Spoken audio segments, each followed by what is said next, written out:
Hello my friends and welcome back. Thank you very much for being with me again today. We have to figure out what is the real relationship between United States and the European countries. They can't be subordinate master relationship because the European countries, I'm talking about France and Germany in this case, still have some power and they have some, they can move left and right a little bit. So it is a relationship of master and slave, but it seems like the slave has some leverage, or at least can move, wiggle left and right. What am I talking about? We know that the Ukraine, whatever happens over there, is between United States of America and Russia. It's not Ukraine versus Russia. It's not the European Union versus Russia. It is mainly United States that uses the territory and the people of Ukraine, the subject, the reason to get the Russians exactly where they are here. Try to drain them and eventually regime change, get the Russians out, and the Russians will become what they were from 1991 to 1999, which is the whore of Europe and United States, in particular Europe, or the collective West in general. Now, the problem is, how can we figure out how this is the situation here? Is because look who imposed sanctions on whom and who hurt whom. So you have Russia and the United States demanded sanctions, and countries agreed to sanction Russia and at the same time hurting themselves, their economies, their citizens, and so on. Their industries are going to go across the Atlantic. United States is the mostly unharmed out of all this. Russia is harmed to a certain extent. It found different markets. Ukraine definitely is harmed. I'm talking about Ukrainian people. Now I'm not talking about the 4 little kosher pigs that are in charge of Ukraine. Not of the little pigs over there. Not that. Ukraine as a country, as a nation, as a state is not going to recover ever from this. It's going to be a kind of like a Beirut kind of thing. And they can be a bomb. I'm exaggerating, but anyway.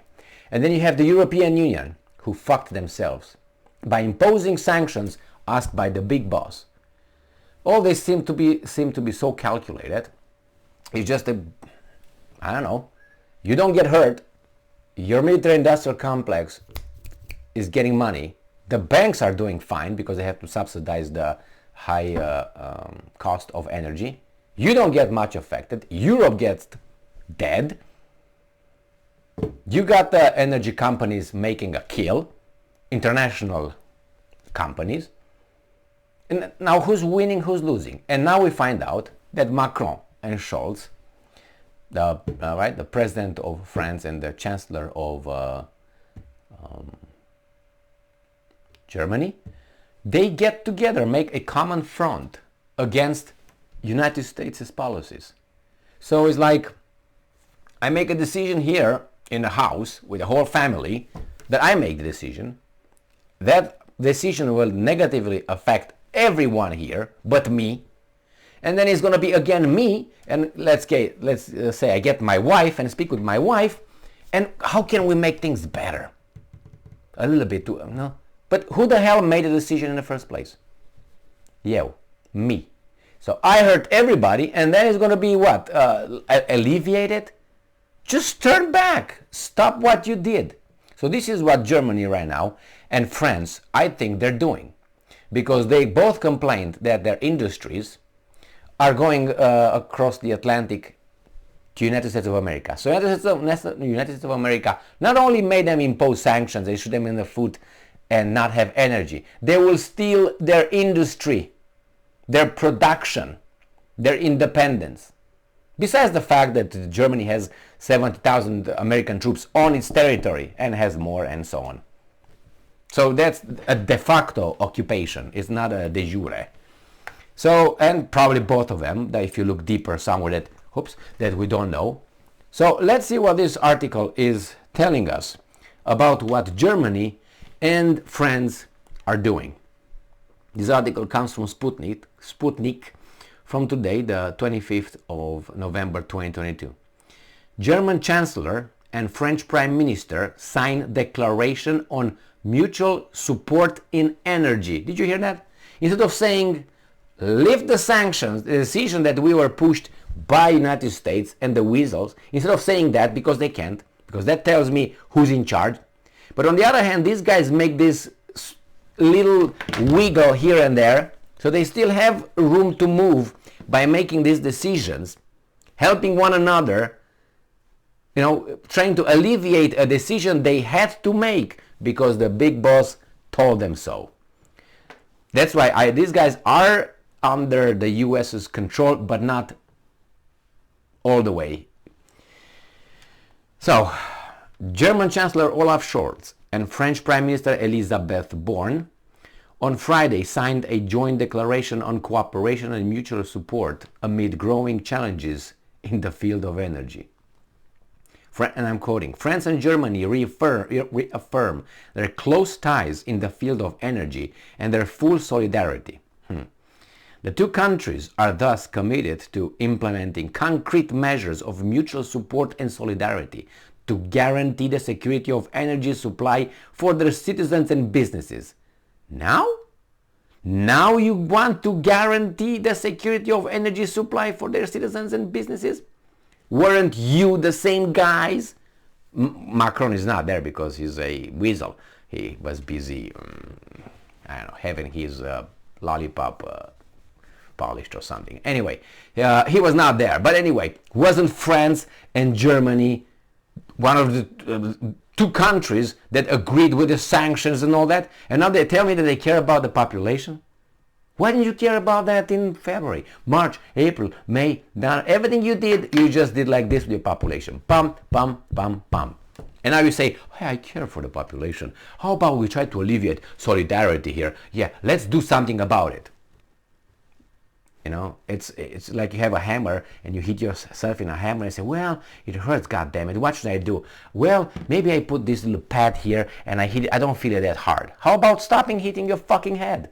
Let's start with that one. Reverse the whatever caused the situation. No? No. Why? They can't. Now this is what I don't really understand. Why can't they? What does United States have on these people, on these countries, that these countries cannot afford stopping hitting themselves with a fucking hammer in the head, but instead putting a little plaster step up. Oh, it doesn't hurt that much, but it still hurts. What is it? Military? No, they're not going to attack them. What is there? We got to figure that out. We have to figure that out. Because this is not a voluntary association. Obviously, they don't like being at the whim of the United States, at the fingertip. But I think they get some advantages as well. So probably, I get to be punched in the face here, but sometimes I punch the little ones in the face too because I'm part of this club. But if I will not be in the club, it would be even worse. I'm guessing they don't want to challenge the big boss.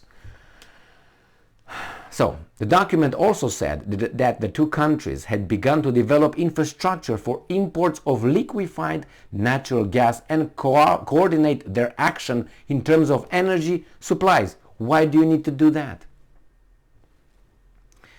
Germany and France are committed to achieving climate neutrality by 2045 and 2050 respectively. You're gonna fuck your economies. And that's the end of the article that I think is important and interesting, because the rest is just propaganda and tell us about the climate and how they will fuck their economy and all that. And the population will believe it. Why? Because they scare the population. They first scare the population. The population is weasel, most of it. So then they will agree with everything these guys tell them. If we don't do this carbon shit, it's gonna be hot outside and you're all gonna die. And your children are gonna die and you are gonna die. Then if you don't act now. And it's already too late, mofo, too late. And people, oh my God, I'm gonna die. You die anyway. And if you're a Christian, be happy about it, because you're gonna meet Jesus sooner. And beside, God works in mysterious ways.